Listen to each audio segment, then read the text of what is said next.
Hello and welcome back, lovely students. My name is Ashwant and I'm from India, which happens to be a very awesome, wonderful country. And today I have got a very exciting math lesson for you all. Want to know what's that? Then please don't skip and stick with me till the end. Here we go. So we have got these two questions for today's session. Read these questions carefully, pause the video, and then we'll start the solution. So we have x is equals to 1 upon 2 minus root 3 and we have to find the value of this expression. Now many of you might be wondering to put the value of x straight away in the expression and to get the value. But my lovely friends, don't you see the value looks quite ugly and complicated? If you go on this way, it will complicate the situation and you will never reach the destination. So what to do? Well, we have a very different and a very interesting way for solving these type of questions, and I'll say it for you. So first of all, let's simplify the value a little more so that it looks nice. So when we have x is equals to 1 upon 2 minus root 3, let's rationalize this value, and you all might be aware of the rationalization process, which is actually we multiply the numerator and denominator by the conjugate. So for 2 minus root 3, its conjugate is 2 plus root 3. So let's multiply the numerator and denominator by the conjugate. So in the numerator we have 2 plus root 3, and in the denominator this structure looks quite similar to a minus b into a plus b, which can actually be written as a square minus b square.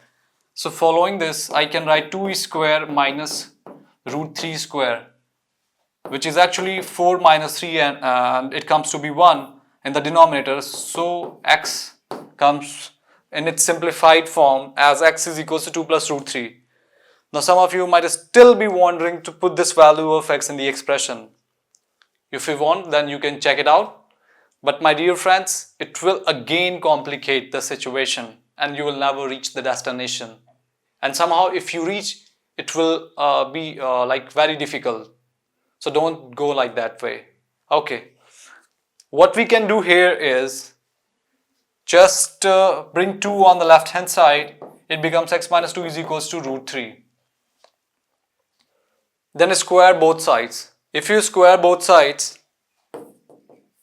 squaring both sides, if you do the squaring process, you get x square minus 4x plus 4 is equals to 3, which on further simplification will give you x square minus 4x. If you bring 3 on the left hand side, 4 minus 3 is 1. So you have x square minus 4x plus 1 is equals to 0.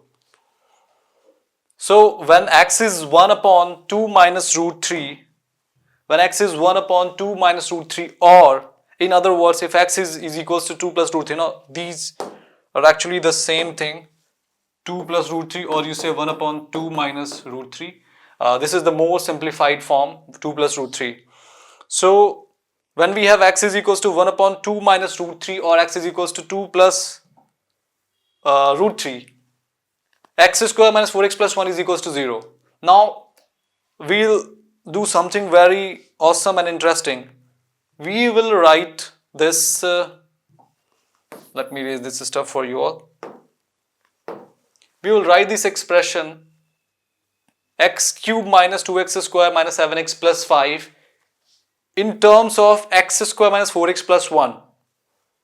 Why we are doing this? That you will understand in a short while. So let's do that. Okay, so just we have this expression x cube minus 2x square minus 7x plus 5.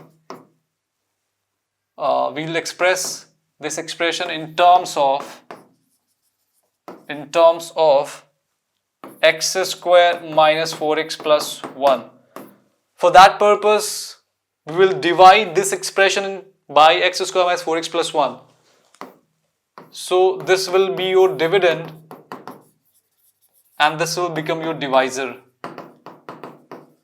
So we have the long division method, and I hope you guys are all aware of the long division process. X cube minus 2x square minus 7x plus 5. So the quotient, first we'll write x here, we multiply x with x square minus 4x plus 1, we get x cube, then we get minus 4x square, then we get plus x, and we change the sign as the working rule of the long division process. This will get cancelled out, we get 2x square, we get minus 8x plus 5. Now we write the second term as plus 2. The idea is we have to write a value or a number or a variable in such a way that when it gets multiplied to the divisor, it should come closer to the value here. So we have 2x square, then we have minus 8x plus 2. Now if we change the sign, we get 3 as the remainder.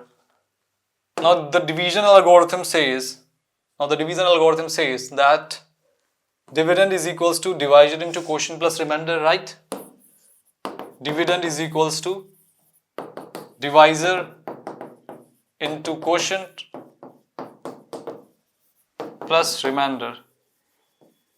Following this, our dividend is x cube minus 2x square minus 7x plus 5, and our divisor is x square minus 4x plus 1. Quotient is your x plus 2 and the remainder is your 3. So what is the benefit of doing all this? What is the advantage of doing all this? We have expressed the given expression, the given cubic expression. It's actually a 3D expression because the highest power of x is 3. So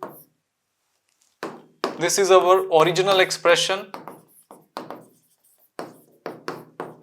and its value we are supposed to find out at x is equals to 1 upon 2 minus root 3 or 2 plus root 3. Okay. So we have to find the value of this expression when x is equals to 1 upon 2 minus root 3 or 2 plus root 3. Now I have written this expression in a different way. Now these two are actually the same thing, only I have written it in a different way. Okay, now the advantage of writing this expression in this form is that we are getting x square minus 4x plus 1 here, which is actually 0 when x is equals to 1 upon 2 minus root 3 or 2 plus root 3, right? So what? So this becomes your 0. Now whatever be the value of x, it doesn't matter. 0 into x plus 2 plus 3. Okay, it will be 0 plus 3 and finally we get 3. So 3 is our final answer. I hope you all understand this. So coming back to the second question of today's session, we are given the value of x as 2 plus root 3 and we have to find the value of this expression. Now this question also follows the same working rule as we did for the previous one, right? You're not supposed to put this value of x straight away in the expression, or else it will complicate the situation in a very disgusting way. I hope you all understand. Okay, so for x is equals to 2 plus root 3, what we will do is, like the previous question, we'll bring 2 on the left hand side, then we have x minus 2 is equals to root 3. Then we will square the both sides. We have x square minus 4x plus 4 is equals to 3. Then we have x square minus 4x plus 1 is equals to 0.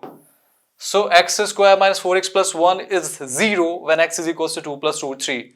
Now we'll try to write this expression. In terms of x square minus 4x plus 1. Okay. So we'll follow the long division process for converting this. So this, it will be your dividend and this will become your divisor. Okay. So just do the long division process. X square minus 4x plus 1 is your divisor, and x cube minus 4x square plus 5x minus 4 root 3 is your dividend. So we'll write x here first and we'll multiply with the divisor. We get x cube minus 4x square plus x. We change the sign as the working rule of long division process. we get 4x minus 4 root 3. Now, we cannot go on further because the remainder, if the degree of remainder is less than the degree of divisor, then we cannot continue the process of division. I hope you guys are all aware with this fact.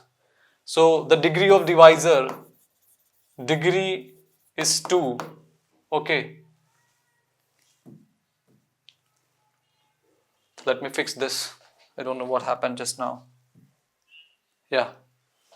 So the degree is 2 here and the degree of remainder comes out to be 1.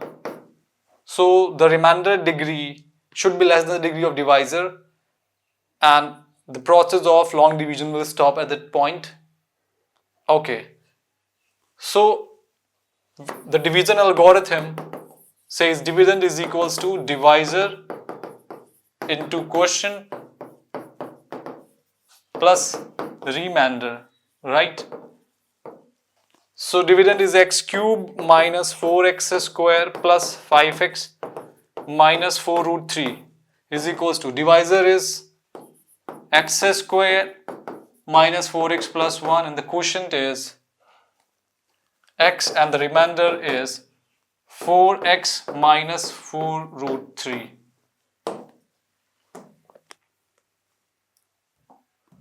Okay, now when we have expressed the given cubic expression in terms of x square minus 4x plus 1. Now these left hand side and the right hand side, these two sides are identical. That's why we have put the equality sign. Only we have written in a different way. Okay, so in math sometimes you will see that things are same but we write it in a different way. Like for 7 we can write it as 4 plus 3, we can write it as 5 plus 2. So the value stays the same, only we are changing the form just for the simplification process. So the same thing we are doing here. So this expression is actually the same expression in a different form. Why? What's the advantage? The advantage is that when we put x is equals to 2 plus root 3, we know that x square minus 4x plus 1 will give you 0. So this becomes 0, 0 into x plus 4x minus 4 root 3, right? So 0 into x is simply 0 and you are left with 4x minus 4 root 3. If you take 4 common, then you are left with x minus root 3 and the value of x minus root 3 because we have x is equals to 2 plus root 3. If we bring root 3 on the left hand side, then you get x minus root 3 is equals to 2, right? So in place of x minus root 3, I can write 2. So 4 into 2 is your 8 and this is the final answer. So this was all about today's session and I did my best to make you all feel comfortable and happy. If you like my video, then please share it to your friends and loved ones and make sure to subscribe my channel and hit the bell icon to get the notification of my next upcoming videos. See you all my lovely friends in my next upcoming videos with more exciting and awesome questions. Till then, bye bye, stay safe and have a nice day.